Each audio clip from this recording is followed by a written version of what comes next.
네, 안녕하세요. 오늘은 건설회사에 대한 기업회생에 대해서 설명을 해드릴게요. 건설업체가 보면 자산, 땅 많을 것 같잖아요. 대부분의 건설업체는 원청으로 하도 못 받아가지고 공사비로 영업이익을 내서 그걸 가지고 회사를 운영하는 구조거든요. 그래서 실질적으로 회사가 어렵게 되면 이 회사 입장에서는 가진 자산이 별로 없어요. 원청으로 받을 공사대금 채권이 있죠. 그 다음에 좀 규모가 큰 회사 같은 경우는 자기가 자기 토지를 구입해서 아파트를 져서 분양을 하는 경우가 있는데, 그런 경우는 그 아파트 같은 것이 한 재고자산으로 자산이 있을 수가 있겠죠. 그런 큰 건설회사는 많지 않고 실질적으로 재무제표를 보면 유형자산이 없습니다. 예. 제가 대부분 상당 부분 많이 하는 데가 제조업체를 제일 많이 하죠. 저는 제조업체도 해봤고 IT 기업, 그다음에 건설업체, 그다음에 굴지 기업의 자동차 회사 그것도 해보고 상장사도 해보고 다 해봤습니다. 제가 아까 말씀드렸다시피 건설업체 같은 경우는 자산이 별로 없어요. 그러니까 채권자 입장에서는 실질적으로 채권 회수가 상당히 어려워요. 저희들 생각에는 건설업체 채권자들 같은 경우는 이성적으로 생각을 해서 이 건설업체가 잘 살아나서 조금이라도 돈을 받고, 그 다음에 이 건설업체가 잘 삶으로 인해 가지고 그 건설업체로부터 계속 거래관계를 유지하면서도 또 매출을 발생시킬 수 있잖아요. 그러니까 건설업체 같은 경우는 어떻게 보면은 그 채권자들 입장에서도 회생이 상당히 도움이 될 수도 있죠. 그러니까 회생 들어갈 때 건설업체 같은 경우는 상당히 좀 어려운 점이 딱 하나가 있는데, 일반 건설공사를 하다 보면 그 보증서가 많이 필요해요. 그러니까 대표적으로 계약 이행 보증서, 하자 이행 보증서, 그다음에 선급금 보증서, 이런 보증서가 많이 필요하거든요. 근데 회생이 들어가면 기본적으로 신용도가 바닥으로 탁 떨어지니까 건설공제조합이라든지 보증회사에서 보증을 안 서줘요. 보증서가 없으면 입찰도 참여를 못하고 공사를 수주를 못해요. 회생 들어갔을 때 가장 중요한 점이 이 회사가 계속 회생 절차에서 영업이익을 발생시키고 그 영업이익 가지고 채권자한테 배당해주는 절차를 거치거든요. 근데 보증서가 없으면 기본적으로 신규 매출을 발생시킬 수 없으니까 건설업체 기업회생할 때는 상당히 어려운 점이 있죠. 그러니까 저희들 그 방안까지 좀 알려드리긴 하는데, 신용이 좋은 업체랑 컨소시엄을 들어가서 입찰을 들어가서 컨소시엄 업체 명의로 보증서를 끊는 방법이 하나 있고, 그 보증서가 필요 없는 공사를 하는 겁니다. 그러니까 실제로 민간 공사가 주로겠죠. 근데 보증서가 없는 공사를 수주한다 하면 실질적으로 원청 도급인과 상당히 밀접한 관련이 있고 상당히 많은 배려를 받아야 되니까 그런 점이 좀 어렵긴 합니다.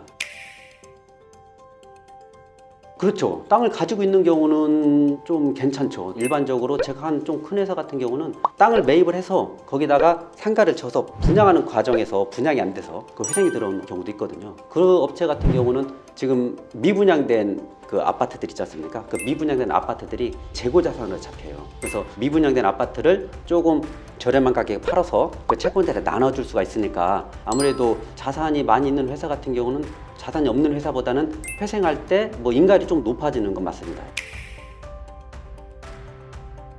일반적으로 아까 말씀드렸다시피 건설회사 같은 경우는 채권자들의 입장에서도 좀 살려주는 게 좋아요. 왜 그렇지 않으면 유형자산이 없어서 당장 파산시킨다고 하더라도 채권자들한테 돌아올 재산이 없거든요. 그래서 조금 참고서 이성적으로 생각해서 회생을 조금 협조하는 게 좋긴 한데, 대부분의 건설업 하시는 부분의 사람들은 어느 회사가 좀 어렵게 됐다 하면 어떻게 생각하냐면 돈을 좀 빼돌렸구만 뭐 이렇게 생각을 하는 경우가 많아요. 그래서 통상 저희도 그런 표현을 많이 쓰는데, 아, 돈 없다, 돈 못 갚는다, 이런 채무자들이 있을 경우 농담 삼아서 하는 말이긴 한데, 이상하게 사람이 구속이 되면 없는 돈이 하늘에 떨어진다, 이런 표현을 좀 많이 써요. 그러니까 아, 이 사람을 어떻게 해서든지 구속을 시켜놓으면 돈이 나오지 않을까, 이런 기대 심리로 건설회사 회생사건 같은 경우는 고소가 좀 많이 있어요. 그리고 동의 받을 때도 대표님들이 관련 채권자들과 뭐 유대관계를 잘 맺어놓으면 동의받기가 쉬운데, 적대적인 경우는 동의받기도 어려워서 인가받기가 어려운 점이 있죠.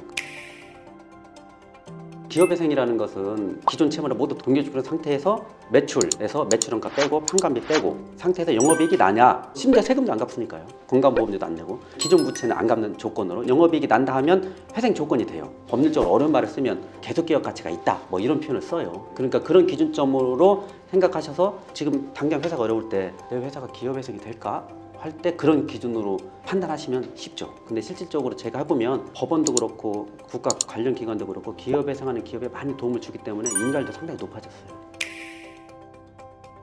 제가 대전에 한 건설회사로 따지면 한 5위 정도 한 업체가 있습니다. 거기 매출도 한 1,000억 정도 되는데 그런 회사 같은 경우는 이해관계는 엄청 복잡해서 채권자들도 한 4,500명이 됐는데 이 회사도 성공적으로 인가받은 사례도 있고 그다음에 이건 좀 큰 회사예요. 작은 회사 같은 경우는 다 인가를 받아서 지금 졸업한 회사도 있는데 실질적으로 이 회사 같은 경우는 그 빚이 한 7, 8억 정도라서 상당히 많지도 않을 뿐더러 그다음에 그 10년 정도 분할 상환을 하니까 1년에 한 7천만 원만 갚으면 되지 않습니까? 네, 그렇게 해서 한 7억 빚을 전부 다 변제하는 회생 계획을 세워서 채권자들로부터 쉽게 동의도 받고 협조를 잘 받았죠. 지금까지 건설회사에 대한 기업회생의 특징에 대해서 설명을 해드렸습니다. 제가 회생을 해보면 각종 회사에 대한 특징, 그 영업의 특징을 정확히 이해를 하고서 회생 절차를 신청을 해야 좋은 결과가 있게 됩니다. 법무법인 발일정은 그 기업에 특화된 로펌입니다. 그래서 저 같은 경우는 기업회생, 기업 파산 쪽에 전문화가 돼 있고 다른 변호사님들께서는 뭐 조세라든지 방위산업체 이 부분에 전문으로 하고 있습니다. 언제든지 저희 유튜브 댓글이라든지 홈페이지에 문의글을 남겨주시면 저희들이 성실하게 답변 드리도록 하겠습니다. 이상 법무법인 발일정의 김용현 변호사였습니다. 감사합니다.